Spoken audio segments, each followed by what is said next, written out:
ಅವನಿಗೆ ಆಕೆ ಅಂದ್ರೆ ಪ್ರಾಣ, ಅವಳೇ ಬೇಕು ಅಂತ ಹಠಕ್ಕೆ ಬಿದ್ದು ಮದುವೆಯಾಗಿದ್ದ. ಹೀಗೆ ಮದುವೆಯಾದವನು 45 ದಿನದಲ್ಲಿ ಪ್ರಾಣ ಬಿಟ್ಟಿದ್ದ. ಅಷ್ಟಕ್ಕೂ ಮದುವೆ ಆದ್ಮೇಲೆ ಅವನಿಗೇನಾಯ್ತು? ಮದುಮಗನ ಬದುಕಲ್ಲಿ ಬಿರುಗಾಳಿ ಎಬ್ಬಿಸಿದ್ದು ಯಾರು? ಪ್ರೀತಿಸಿದ ಹುಡುಗಿನೇ ಪ್ರಾಣಕ್ಕೆ ಯಮವಾಗಿ ಬಿಟ್ಟಾಳ. ಎಲ್ಲಿದೆ ನೋಡಿ ಆ ನತದೃಷ್ಟ ಯುವಕನ ದುರಂತ ಅಂತ್ಯದ ಕಥೆ. ನೋಡ್ರಿ ಈ ವಿಡಿಯೋನ ಸರಿಯಾಗಿ ನೋಡ್ರಿ. ಹೆಣ್ಣು ನೋಡೋಕೆ ಹೋಗ್ತಿರೋ ಹುಡುಗ ಕೈನಲ್ಲಿ ಹೂಗುಚ್ಚ ಹಿಡ್ಕೊಂಡು ತನ್ನವಳನ್ನ ನೋಡಬೇಕು ಅಂತ ತವಕಿಸುತ್ತ ಮನೆಯೊಳಗೆ ಕಾಲಿಡ್ತಿರೋ ಚೆಲುವ. ತನ್ನ ಹುಡುಗ ಬರ್ತಿರೋದನ್ನ ಕಿಟಕಿಯಲ್ಲದೆ ಇಣುಕಿ ನೋಡಿ ಖುಷಿ ಪಡ್ತಾ ಇರೋ ಹುಡುಗಿ ನೋಡೋಕೆ 2 ಕಣ್ಗಳೇ ಸಾಲೋದಿಲ್ಲ ಬಿಡಿ.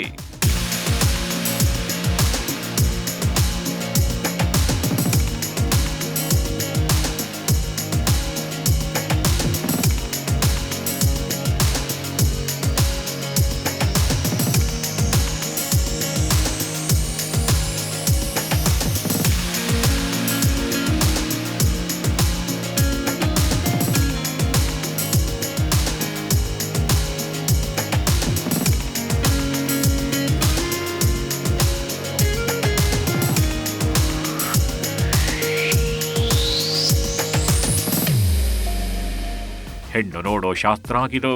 ಹೂವು ಹಣ್ಣಿನ ಜೊತೆಗೆ ಹುಡುಗಿ ಮನೆಗೆ ಬಂದು ಹುಡುಗನ ಕಡೆಯವರು ಮದುವೆಗೆ ಸಿದ್ಧತೆ ನಡೆಸ್ತಿರೋ ದೃಶ್ಯಗಳಿವು. ಇವೆಲ್ಲ ಹೆಣ್ಣಿನ ಕಡೆಯವರು ಖುಷಿಯಾಗಿ ಹುಡುಗ ಹುಡುಗಿಯನ್ನ ಜೋಡಿ ಮಾಡೋದಕ್ಕೆ, ಅವರ ಖುಷಿಗೆ ಇನ್ನಷ್ಟು ಖುಷಿ ತುಂಬೋದಕ್ಕೆ 2 ಕಡೆಯವರು ಒಪ್ಪಿಗೆ ಕೊಟ್ಟಿದ್ರು. ಹೀಗೆ ಇವರ ಮದುವೆಗೆ ಒಪ್ಪಿಗೆ ಕೊಟ್ಟಿದ್ದು ತುಂಬಾ ದಿನಗಳ ಹಿಂದೇನಲ್ಲ, ಸುಮಾರು 1-2 ತಿಂಗಳ ಹಿಂದಷ್ಟೇ. ಹೀಗೆ ದೊಡ್ಡವರ ಒಪ್ಪಿಗೆ ಪಡೆದು ಮದುವೆಯಾಗಿದ್ದ ಈ ಹುಡುಗ ಈಗ ಜೀವ ಬಿಟ್ಟಿದ್ದಾನೆ. ಮದುವೆಯಾದ 45 ದಿನದೊಳಗೆ ಹುಡುಗನ ಪ್ರಾಣ ಪಕ್ಷಿಯೇ ಹಾರಿ ಹೋಗಿದೆ.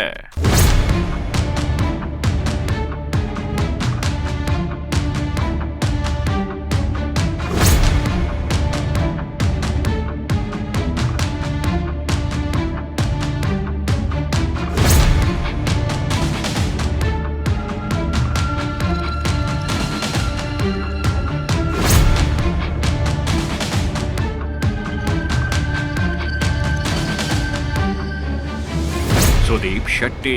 ಹೀಗೆ ಮದುವೆಯಾದ 45 ದಿನದಲ್ಲಿ ಸಾವನ್ನಪ್ಪಿರೋ ಈ ಯುವಕನ ಹೆಸರು ಸುದೀಪ್ ಶೆಟ್ಟಿ ಅಂತ. ದಕ್ಷಿಣ ಕನ್ನಡ ಜಿಲ್ಲೆಯ ನೆಲ್ಯಾಡಿ ನಿವಾಸಿಯಾದ ಈ ಸುದೀಪ್ ಶೆಟ್ಟಿ ಕೆಲವೇ ತಿಂಗಳ ಹಿಂದಷ್ಟೇ ಸೌಮ್ಯ ಶೆಟ್ಟಿ ಅನ್ನೋ ಹುಡುಗಿಯನ್ನ ಮದುವೆಯಾಗಿದ್ದ. ಉಡುಪಿ ಜಿಲ್ಲೆಯ ಕಾರ್ಕಳ ತಾಲೂಕಿನ ಬಂಗ್ಲೆಗುಡ್ಡೆಯ ನಿವಾಸಿಯಾಗಿದ್ದ ಸೌಮ್ಯ ಶೆಟ್ಟಿಯನ್ನ ತುಂಬಾನೇ ಇಷ್ಟಪಟ್ಟು ಸುದೀಪ್ ಶೆಟ್ಟಿ ಮದುವೆಯಾಗಿದ್ದ. ದೊಡ್ಡವರನ್ನೆಲ್ಲ ಒಪ್ಪಿಸಿ ಸೌಮ್ಯ ಶೆಟ್ಟಿಯನ್ನ ಮದುವೆಯಾಗಿದ್ದ. ಶಾಸ್ತ್ರೋಕ್ತವಾಗಿ ಹೆಣ್ಣು ನೋಡೋ ಶಾಸ್ತ್ರಾನೂ ಮಾಡಿದ್ರು. 2 ತಿಂಗಳ ಹಿಂದಷ್ಟೇ ಇಷ್ಟೊಂದು ಖುಷಿಯಾಗಿದ್ದ ಸುದೀಪ್ ಶೆಟ್ಟಿ ಇದೀಗ ಸಾವಿನ ಮನೆ ಸೇರಿದ್ದಾನೆ.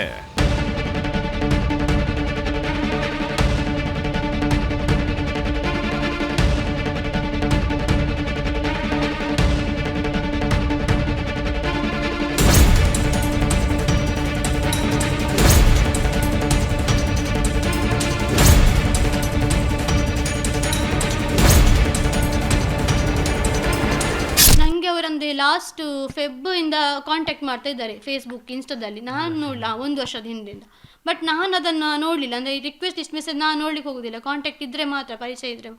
ಲಾಸ್ಟ್ ಟೈಮ್ ನಾನು ಶೂಟಿಗೆ ಹೋದ ಟೈಮಲ್ಲಿ ಅಲ್ಲಿ ನೆಟ್ವರ್ಕ್ ಇರಲಿಲ್ಲ ಆ ಏರಿಯಾದಲ್ಲಿ. ಸಡನ್ ನೆಟ್ವರ್ಕ್ ಬರೋ ಸಡನ್ ಮೆಸೇಜ್ ಬಂತು ಮೆಸೆಂಜರಲ್ಲಿ. ಸೊ ನಾವು ಚೆಕ್ ಮಾಡುವಾಗ ಮೆಸೇಜ್ ಇತ್ತು. ಸೊ ನಾನು ಹಾಯ್ ಹೇಳಿ ಅಂತ ಮಾತಾಡಿದೆ. ಮಾತಾಡಬೇಕು ನನಗೆ ಸ್ವಲ್ಪ ನಿಮ್ಮ ಹತ್ರ ಅಂತ ಹೇಳಿ. ಸರಿ ಫೈನ್ ಮಾತಾಡಿ ಅಂತ ಹೇಳಿ. ಇಲ್ಲ ಮೀಟಾಗಿ ಮಾತಾಡಲಿಕ್ಕೆ ಆಗೋದಿಲ್ಲ, ಏನು ವಿಷಯ ಹೇಳಿ ಅಂತ. ಇಲ್ಲ ಹೀಗೆ ನಾನು ಮದುವೆ ಆಗಬೇಕಂತಿದ್ದೆ, ನಾನು 1 ಇಯರಿಂದ ನಿಮ್ಮನ್ನು ಅಬ್ಸರ್ವ್ ಮಾಡ್ತಿದ್ದೇನೆ, ನನಗೆ ತುಂಬ ಇಷ್ಟ ಆಗಿದ್ದೀರಿ ನೀವು, ಹಾಗೆ ಅಂತ ಹೇಳಿ. ಏನಾಯ್ತು? 2 ತಿಂಗಳ ಹಿಂದೆ ಖುಷಿಯಾಗಿದ್ದ ಸುದೀಪ್ ಶೆಟ್ಟಿಗೆ ಅಂಥದ್ದೇನಾಯ್ತು? ಮದುವೆ ಆಗೋ ತನಕಾಗಿದ್ದ ಖುಷಿ ಮದುವೆಯಾದ ನಂತರ ಎಲ್ಲಿ ಹೋಯ್ತು? ಈ ಪ್ರಶ್ನೆಗಳು ನಿಮ್ಮನ್ನು ಕಾಡ್ತಾಗಿರಬಹುದು. ಅಲ್ದೇ ಇರೋದು ನೋಡಿ ಅಸಲಿ ರಹಸ್ಯ. ಸುದೀಪ್ ಸಾವಿನ ಹಿಂದಿರೋ ಅತಿ ದೊಡ್ಡ ರಹಸ್ಯ. ಅಸಲಿಗೆ ಸೌಮ್ಯ ಶೆಟ್ಟಿ ಮೇಕಪ್ ಆರ್ಟಿಸ್ಟ್ ಆಗಿದ್ಲು. ನಾಟಕ ತಂಡಗಳಲ್ಲಿ ಕಲಾವಿದೆಯಾಗಿಯೂ ಗುರುತಿಸಿಕೊಂಡಿದ್ದಾರೆ. ಈಕೆಯನ್ನ ಸೋಷಿಯಲ್ ಮೀಡಿಯಾದಲ್ಲಿ ನೋಡಿದ ಸುದೀಪ್ ಶೆಟ್ಟಿ ಈಕೆಯನ್ನ ಸಂಪರ್ಕಿಸುವುದಕ್ಕೆ ಟ್ರೈ ಮಾಡಿದ್ದ. ಕೊನೆಗೆ 1 ವರ್ಷದ ನಂತರ ಈಕೆಯಿಂದ ರಿಪ್ಲೈ ಬಂದಿದೆ. ಇದರಿಂದ ಖುಷಿಯಾದ ಸುದೀಪ್ ನೇರವಾಗಿ ಮದುವೆ ಪ್ರಪೋಸಲ್ ಮುಂದಿಟ್ಟಿದ್ದ. ಮನೆಯವರನ್ನ ಒಪ್ಪಿಸಿದ್ರೆ ನಂದೇನೂ ಇಲ್ಲ, ನಂಗೆ ಓಕೆನೆ ಅಂತ ಸೌಮ್ಯ ಗ್ರೀನ್ ಸಿಗ್ನಲ್ ಕೊಟ್ಟಿದ್ದಾಳೆ. ಹೀಗೆ ಗ್ರೀನ್ ಸಿಗ್ನಲ್ ಸಿಕ್ಕಿದ್ದೇ ತಡ. ಹೇಗೋ ಮನೆಯವರನ್ನೆಲ್ಲ ಒಪ್ಪಿಸಿ ಹೆಣ್ಣು ನೋಡುವ ಶಾಸ್ತ್ರವನ್ನು ಮುಗಿಸಿದ್ದಾರೆ. ಹೆಣ್ಣು ನೋಡಿ ಬಂದ ಮೇಲೆ ಆತುರದಲ್ಲಿ ಮದುವೆಯಾದ್ರು. ಮನೆಯವರನ್ನ ಒಪ್ಪಿಸಿದ ಮೇಲೆ ರಿಜಿಸ್ಟರ್ ಮದುವೆಯಾಗಿದ್ದೇಕೆ? ಎಸ್, ಅಸಲಿ ವಿಚಾರ ಆಗಿರೋದು ಇಲ್ಲೇ. ಸೌಮ್ಯಗೋಸ್ಕರ ಮನೆಯವರನ್ನೆಲ್ಲ ಒಪ್ಪಿಸಿದ ಸುದೀಪ್ ಶೆಟ್ಟಿ ಕೆಲ ದಿನಗಳ ಹಿಂದಷ್ಟೇ ಹೆಣ್ಣು ನೋಡುವ ಶಾಸ್ತ್ರವನ್ನು ಮುಗಿಸಿಬಿಡ್ತಾರೆ. ಆದ್ರೆ ಹಿರಿಯರ ಸಮ್ಮುಖದಲ್ಲೇ ಮದುವೆ ಆಗ್ಬೇಕಿದ್ದ ಈ ಜೋಡಿ ಫೆಬ್ರವರಿ ತಿಂಗಳಲ್ಲಿ ಆತುರಾತುರವಾಗಿ ರಿಜಿಸ್ಟರ್ ಮ್ಯಾರೇಜ್ ಆಗಿದ್ರು. ಮನೆಯವರನ್ನೆಲ್ಲ ಒಪ್ಪಿಸಿದ ಮೇಲೆ ರಿಜಿಸ್ಟರ್ ಮ್ಯಾರೇಜ್ ಆಗಿದ್ದಾದ್ರೂ ಯಾಕೆ ಅಂತ ನೀವು ಕೇಳಬಹುದು. ಆದ್ರೆ ಹೆಣ್ಣು ನೋಡೋ ಶಾಸ್ತ್ರ ಮುಗಿದ ಮೇಲೆ ಸೌಮ್ಯಾಳನ್ನ ಮದುವೆಯಾಗೋದು ಬೇಡ ಅಂತ ಸುದೀಪ್ ಕುಟುಂಬದವರು ಹೇಳ್ತಿದ್ರಂತೆ. ಸೌಮ್ಯ ಬಗ್ಗೆ ಒಂದಷ್ಟು ಬೇರೆ ಬೇರೆ ವಿಚಾರ ಕೇಳಿದ ಮೇಲಂತೂ ಸುದೀಪ್ ಹೆತ್ತವರು ಈ ಮದುವೆ ಬೇಡವೇ ಬೇಡ ಅಂತ ಅಪಸ್ವನಾಗೆತ್ತಿದ್ರು. ಆದ್ರೆ ಸುದೀಪ್ ಮಾತ್ರ ಅಪ್ಪ ಅಮ್ಮನ ಮಾತು ಕೇಳೋದಕ್ಕೆ ರೆಡಿಗಿರ್ಲಿಲ್ಲ. ಪ್ರೀತಿಸಿದ್ದೀವಿ, ಮದುವೆ ಆಗ್ತೀವಿ ಅಂತ ಒಪ್ಕೊಂಡಿದ್ದೀವಿ, ಹೆಣ್ಣು ನೋಡೋ ಶಾಸ್ತ್ರನೂ ನಡೆದಿದೆ, ಈಗ ಮದುವೆ ಬೇಡ ಅಂದ್ರೆ ಹೇಗೆ ಅಂತ ಸುದೀಪ್ ಸಿಟ್ಟಾಗಿದ್ದ. ತಂದೆ ತಾಯಿಯ ಮಾತನ್ನು ಧಿಕ್ಕರಿಸಿ ಸೌಮ್ಯಾಳನ್ನ ಪುತ್ತೂರಿನಲ್ಲಿ ರಿಜಿಸ್ಟರ್ ಮ್ಯಾರೇಜ್ ಆಗಿದ್ದ.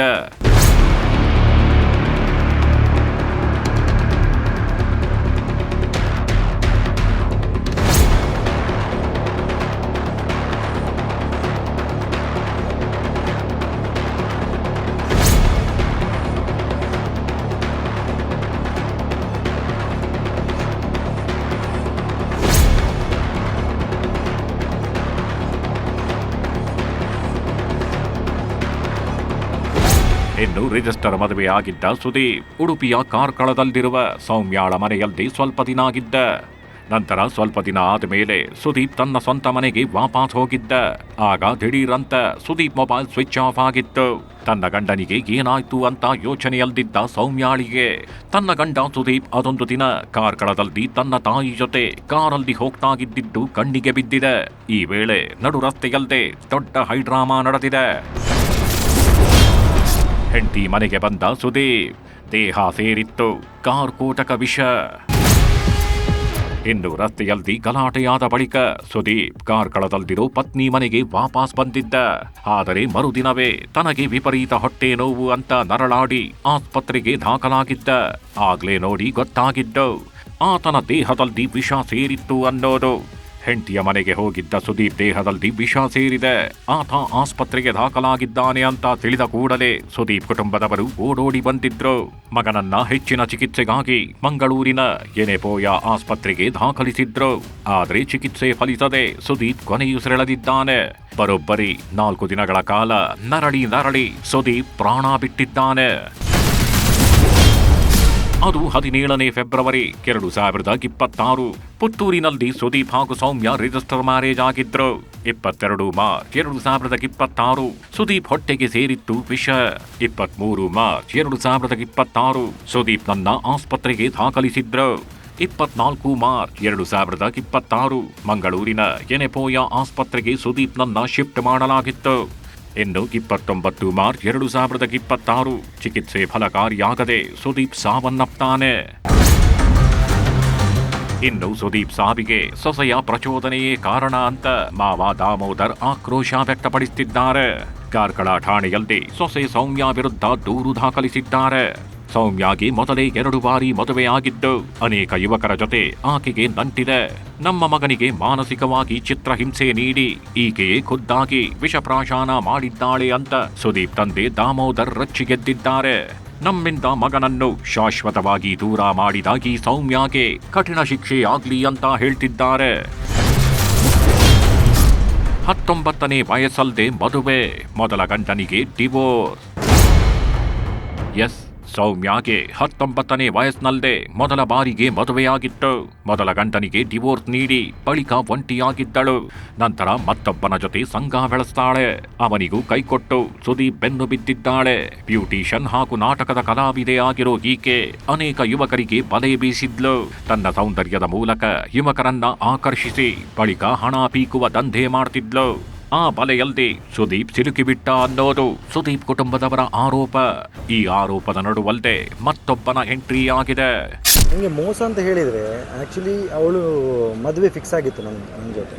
ಸೊ ಮದುವೆ ಫಿಕ್ಸ್ ಆಗಿದ್ದು ಹೇಗೆ ಅಂತ ಹೇಳಿದರೆ ಇನ್ಸ್ಟಾಗ್ರಾಮ್ ಮುಖಾಂತರ ನಾವು ಕಾಂಟ್ಯಾಕ್ಟ್ ಮಾಡಿಕೊಂಡು ನಾವು ಅಂಡರ್ಸ್ಟ್ಯಾಂಡಿಂಗ್ ಮಾಡಿಕೊಂಡು ಆಮೇಲೆ ಮನೆಯವರನ್ನೆಲ್ಲ ಒಪ್ಪಿಸ್ಕೊಂಡು ನಾವು ಮದುವೆ ಮಾತುಕತೆ ಎಲ್ಲ ನಡೆಸಿಟ್ಟು. ಬಟ್ ಅವಳು ಮೊದಲೇ ಹೇಳಿದ್ದು ಅವಳಿಗೊಂದು ಮದುವೆ ಆಗಿ ಆಲ್ರೆಡಿ ಡಿವೋರ್ಸ್ ಆಗಿತ್ತು. ಸೊ 19 ಇಯರ್ಸ್ ಇರುವಾಗ ಮದುವೆ ಆಗಿತ್ತು. 20 ಇಯರ್ಸ್ಗೇನೋ ಬರುವಾಗ ಡಿವೋರ್ಸ್ ಆಗಿತ್ತು. ಒಂದೂವರೆ ವರ್ಷದ ಒಳಗಡೆ ಡಿವೋರ್ಸ್ ಆಗಿತ್ತು ಅಂತ ಹೇಳಿದ್ಲು.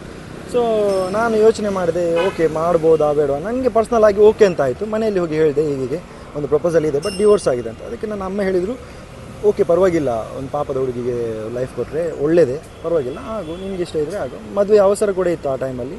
ಸೊ ನಾವು ಅರ್ಜೆಂಟಾಗಿ ಓಕೆ ಅಂತ ಹೇಳಿದ್ವಿ. ಸೌಮ್ಯ ಜೊತೆಗೆ ಮದುವೆಗೆ ಸಜ್ಜಾಗಿದ್ದ ವೇಣು ಶೆಟ್ಟಿ.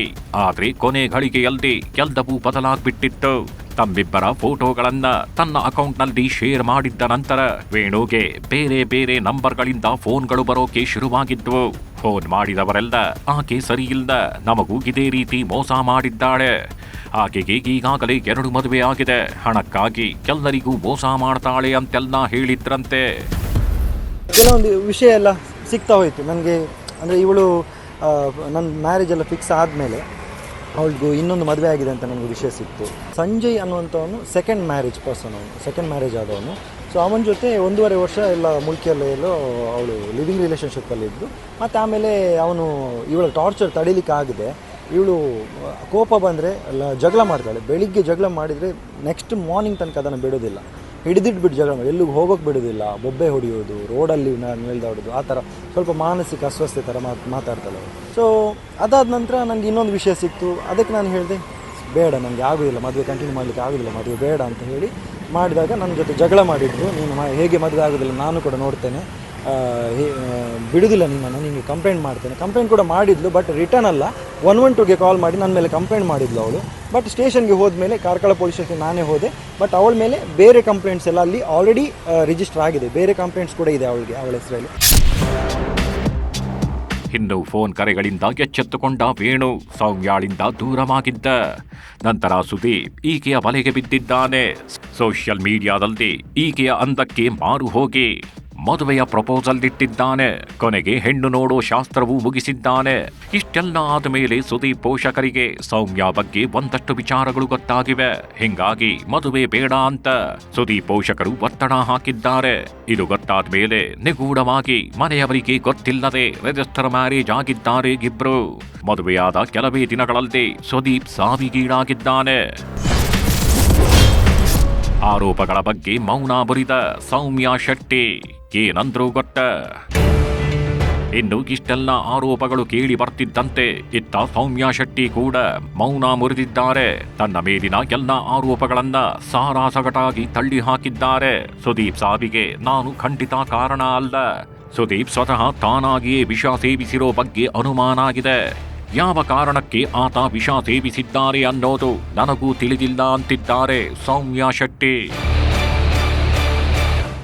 ಅದಕ್ಕೆ ಡಾಕ್ಟರ್ ಅವರಿಗೆ ಫೋರ್ಸ್ ಮಾಡಿ ಕೇಳಿದ್ರಂತೆ ಎಂತ ಅಂತ. ಅದಕ್ಕೆ ಮನೇಲಿ ಸ್ವಲ್ಪ ಪ್ರಾಬ್ಲಮ್ ಆಗಿದೆ, ಹೀಗೆ ಪ್ರಾಬ್ಲಮ್ ಆಯಿತು, ಮನೆಯಲ್ಲಿ ಫೇಸ್ ಮಾಡಲಿಕ್ಕೆ ಆಗ್ತಿರ್ಲಿಲ್ಲ. ಸೊ ಹಾಗಾಗಿ ನಾನು ಪಾಯ್ಸನ್ ತಗೊಂಡಿದ್ದೇನೆ. 2 ಡೇಸ್ ಏನಾಗಲಿಲ್ಲ, ಅದಕ್ಕೆ ನಾನು ಯಾರ ಹತ್ರ ಸಹ ಹೇಳಿಲ್ಲ ಅಂತ ಹೇಳಿದ್ದಾರೆ. 19 ಮಾರ್ಚ್ 2026 ದೇವಸ್ಥಾನದಲ್ಲಿ ಮತ್ತೆ ಮದುವೆ. ವಿಷ ಕುಡಿದ ಮೇಲೆ ಮತ್ತೆ ಕಲ್ಯಾಣ ಆಯ್ತ. ಇನ್ನು ಫೆಬ್ರವರಿ ತಿಂಗಳಲ್ಲಿ ಇಬ್ಬರು ರಿಜಿಸ್ಟರ್ ಮದುವೆ ಆಗಿದ್ರು. ಆದರೆ ಮಾರ್ಚ್ 19ರಂದು ಕುಕ್ಕುಂದೂರು ದೇವಸ್ಥಾನದಲ್ಲಿ ಮತ್ತೆ ಸಂಪ್ರದಾಯಬದ್ಧವಾಗಿ ಮದುವೆಯಾಗಿದ್ದಾಗಿ ಹೇಳ್ತಿದ್ದಾರೆ. ಆದರೆ ನಂತರ ಯಾಕೆ ವಿಷ ಇದ್ರು ಅನ್ನೋದು ಗೊತ್ತಿಲ್ಲ ಅಂತಿದ್ದಾರೆ ಸೌಮ್ಯ. ನನ್ನ ಲೆಕ್ಕದಲ್ಲೇ ತಗೊಂಡು, ಯಾಕಂದ್ರೆ ಇಲ್ಲಿ ಬಂದ ಮೇಲೆ ಮತ್ತೆ ಚೆನ್ನಾಗಿದೆ. ಇಲ್ಲಿ ಬಂದು ನಮಗೆ ಜಗಳ ಆಗಿಲ್ಲ, ನನಗೆ ಮತ್ತೆ ಸಹ ಅವರಿಗೆ ಜಗಳ ಆಗಿಲ್ಲ. ಮತ್ತು ನಮ್ಮ ಮನೇಲಿ ಇಂಥ ಸಹ ಪ್ರಾಬ್ಲಮ್ ಅವರಿಗೆ ಏನು ಹೇಳಿಲ್ಲ. ಅಂದರೆ ಇಷ್ಟು ಟೈಮಲ್ಲಿ ನಮ್ಮ ಮನೇಲಿ ಇದ್ದದ್ದು ಅವರು ಯಾರು ಎಂತ ಸಹ ಮಾತಾಡಲಿಲ್ಲ. ರಿಜಿಸ್ಟರ್ ಆಗೋದು ನಾವು ಇಲ್ಲೇ ಇದ್ದರು. 17th ಇಲ್ಲಿ ಬಂದಿದ್ದಾರೆ, 18th ನಾವು ಇಲ್ಲಿ ಆಟಾಡ್ಲಿಕ್ಕೆ ಹೋಗಿದ್ದೇವೆ ಪಾರ್ಕಿಗೆ. ಆ ನಂತರ 19 ಮದುವೆ ಎಲ್ಲ ಮಾಡ್ಕೊಂಡಿದ್ದೇವೆ. ಆಮೇಲೆ ಪ್ರಾಬ್ಲಮ್ ಆಗೋದು ನಮಗೆ, ನಾವೇನಂತ ಹೇಳ್ಬೇಕು, ನಮಗೆ ಸಹ ಗೊತ್ತಿಲ್ಲ ಅಲ್ವಾ. ನಾವು ಹೀಗೆ ದಾರೆ ಇದು ಮಾಡಿಕೊಂಡೆ ಅಂದ್ರೆ ಅವರೇ ಹೇಳಿದ್ದು ಮಾತ್ರ. ಬಂದಿದ್ದಾರೆ, ಅವರೇ ಹೇಳಿದ್ದು. ಯಾಕಂದ್ರೆ ಸ್ವಲ್ಪ ಮನೆ ಪ್ರಾಬ್ಲಮ್ ಆಗಿದೆ, ನಾವಂದ್ರೆ ಯಾವುದಕ್ಕೆ ಸಾರಿ, ನಮಗೆ ಅವರು ಬೇಕು, ಅವ್ರದ್ದು ಮನೆಯವ್ರದ್ದು ನಮಗೆ ವಿಷಯ ಅಗತ್ಯ ಇಲ್ಲ. ಸುದೀಪ್ಗೆ ಲಕ್ಷಾಂತರ ಸಾಲಗಾರರ ಕಾಟ ಕಾರಣಾನ. ಇನ್ನು ಸುದೀಪ್ ಶೆಟ್ಟಿ ರಿಯಲ್ ಎಸ್ಟೇಟ್ ಉದ್ಯಮಿಯಾಗಿದ್ರು, ಅಲ್ಲಲ್ಲಿ ಸಾಲವನ್ನು ಮಾಡಿದ್ರು ಅನ್ನೋ ಮಾತಿದೆ. ಅದನ್ನ ಸೌಮ್ಯ ಶೆಟ್ಟಿನೇ ಹೇಳ್ತಾರೆ. ಸುದೀಪ್ ರಿಯಲ್ ಎಸ್ಟೇಟ್ ಉದ್ಯಮ ನಡೆಸ್ತಿದ್ರು. ಸುದೀಪ್ಗೆ ಲಕ್ಷಾಂತರ ರೂಪಾಯಿ ಸಾಲ ಆಗಿತ್ತು. ಸಾಲಗಾರರ ಕಾಟ ಇತ್ತೀಚೆಗೆ ಹೆಚ್ಚಾಗಿತ್ತು ಅಂತ ಹೇಳೋ ಸೌಮ್ಯ, ಆ ಸಾಲಗಾರರ ಕಾಟಕ್ಕೆ ವಿಷ ಕುಡಿದಿರಬಹುದು ಸುದೀಪ್ ಅನ್ನೋ ಅನುಮಾನವನ್ನು ವ್ಯಕ್ತಪಡಿಸುತ್ತಿದ್ದಾರೆ. ಮತ್ತು ಅವ್ರು ಸ್ವಲ್ಪ ಸಾಲದೆಲ್ಲ ಪ್ರಾಬ್ಲಮ್ ಇತ್ತು, ಅವರದೆಲ್ಲ ಟಾರ್ಚರ್. ಅಂದರೆ ಅವರ ಅಪ್ಪನಿಗೆ ಅವ್ರು ಆಗ್ತಿಲ್ಲ, ಅವರ ಅಪ್ಪ ನನ್ನ ನಂಬರ್ ಕೊಡೋದು ಸಾಲದವರಿಗೆ. ಅವರು ನನಗೆ ಕಾಲ್ ಮಾಡಿದ್ದಾರೆ, 2-3 ಜನಕ್ಕೆ ಕಾಲ್ ಮಾಡಿದ್ದಾರೆ, ಹೀಗೆ ಸಾಲ ಮಾಡಿದ್ದಾನೆ ಅವನು, ಹಾಗೆ ಹೀಗೆ. ನಂಬರ್ ಯಾರು ಕೊಟ್ಟು ಹೇಳಿದರೆ ಅಪ್ಪ ಕೊಟ್ಟದಂತ ಹೇಳಿದ್ದಾರೆ. ಅದೆಲ್ಲ ಇವರ ಹತ್ರ ಹೇಳಿದೆ ನಾನು ಅವಾಗ, ನನ್ನ ನಂಬರ್ ಯಾಕೆ ಕೊಡ್ತೀರಿ ಅಂತ. 4 ಮದುವೆ ಆಗಿಲ್ಲ, ಮೊದಲ ಡಿವೋರ್ಸ್ ಸತ್ಯ. ಹಳೆ ಸತ್ಯಗಳನ್ನು ಒಪ್ಪಿದ ಸೌಮ್ಯ ಶೆಟ್ಟಿ ಹೇಳಿದ್ದೇನು? ಇನ್ನು ತನ್ನ ಹಿಂದಿನ ಮದುವೆಗಳ ಬಗ್ಗೆ ಸ್ಪಷ್ಟನೆ ನೀಡಿರುವ ಸೌಮ್ಯ, ನಾನು 4-5 ಮದುವೆ ಆಗಿದ್ದೇನೆ ಎಂಬ ಆರೋಪ ಶುದ್ಧ ಸುಳ್ಳು. 9 ವರ್ಷದ ಹಿಂದೆ 1 ಮದುವೆಯಾಗಿದ್ದು ನಿಜ. ಆದರೆ ಆತನ ಕಡೆಯಿಂದ ಬಂದ ಕಿರುಕುಳ ತಾಳಲಾರದೆ ನಾನೇ ವಿಚ್ಛೇದನ ಪಡೆದಿದ್ದೇನೆ. ವಿಚ್ಛೇದನದ ವೇಳೆ ಸ್ನೇಹಿತನೊಬ್ಬ ನನಗೆ ಸಹಾಯ ಮಾಡಿದ್ದ. ಬಳಿಕ ಆತ ಸಹಾಯ ಮಾಡುವ ನೆಪದಲ್ಲಿ ನನ್ನ ಚಿನ್ನ ಪಡೆದಿದ್ದ. ಈ ಬಗ್ಗೆ ನಾನು ಪೊಲೀಸ್ ಠಾಣೆಯಲ್ಲಿ ದೂರು ನೀಡಿದ್ದೆ. ನನ್ನ ಹಿಂದಿನ ಜೀವನದ ಬಗ್ಗೆ ಎಲ್ಲ ವಿಚಾರ ಸುದೀಪ್ಗೆ ಮೊದಲೇ ತಿಳಿಸಿದ್ದೆ. ಆತ ಆ ಬಗ್ಗೆ ತಲೆ ಕೆಡಿಸಿಕೊಂಡಿರಲಿಲ್ಲ ಎಂದಿದ್ದಾಳೆ. ಮಾವನ ವಿರುದ್ಧವೇ ದೂರು ನೀಡಲು ಮುಂದಾದ ಸೌಮ್ಯ ಶೆಟ್ಟಿ. ಇನ್ನು ಸೌಮ್ಯ ವಿರುದ್ಧ ಆತ್ಮಹತ್ಯೆಗೆ ಪ್ರಚೋದನೆ ಕೇಸ್ ನೀಡಿರೋ ಸುದೀಪ್ ಶೆಟ್ಟಿ ಕುಟುಂಬದವರ ವಿರುದ್ಧವೇ ಸೌಮ್ಯ ಈಗ ರೊಚ್ಚಿಗೆದ್ದಿದ್ದಾರೆ. ಅವರೇ ಯಾಕೆ ತಮ್ಮ ಮಗನಿಗೆ ಆತ್ಮಹತ್ಯೆಗೆ ಪ್ರಚೋದನೆ ನೀಡಿರಬಾರದು? ಅವರ ತಂದೆ ತಾಯಿ ಒತ್ತಡದಿಂದಲೇ ಸುದೀಪ್ ಈ ಕಠಿಣ ನಿರ್ಧಾರ ತೆಗೆದುಕೊಂಡಿದ್ದಾನೆ. ಹೀಗಾಗಿ ನಾನು ಕೂಡ ಈ ಬಗ್ಗೆ ನನ್ನ ಮಾವನ ವಿರುದ್ಧ ದೂರು ನೀಡ್ತೇನೆ ಅಂತ ಸೌಮ್ಯ ತಿರುಗೇಟು ನೀಡಿದ್ದಾಳೆ. ಒಂದು ಕಡೆ ಮಗನನ್ನ ಕಳೆದುಕೊಂಡ ತಂದೆಯ ಆಕ್ರೋಶ, ಮತ್ತೊಂದು ಕಡೆ ಗಂಡನನ್ನ ಕಳೆದುಕೊಂಡ ಪತ್ನಿಯ ಕಣ್ಣೀರು. ಇದು ಯಾವ ಹಂತಕ್ಕೆ ಹೋಗಿ ಮುಟ್ಟುತ್ತೋ ಗೊತ್ತಿಲ್ಲ. ಆದ್ರೆ ಇವರಿಬ್ಬರ ನಡುವೆ ಸಿಕ್ಕಾಕೊಂಡ ಸುದೀಪ್ ಶೆಟ್ಟಿ ಮಾತ್ರ ಬದುಕೆ ಬೇಡ ಅನ್ನಿಸುವ ಮಟ್ಟಕ್ಕೆ ಹೋಗಿ ವಿಷ ಸೇವಿಸುವ ನಿರ್ಧಾರ ಮಾಡಿಬಿಟ್ಟಿದ್ದೇ ದುರಂತ.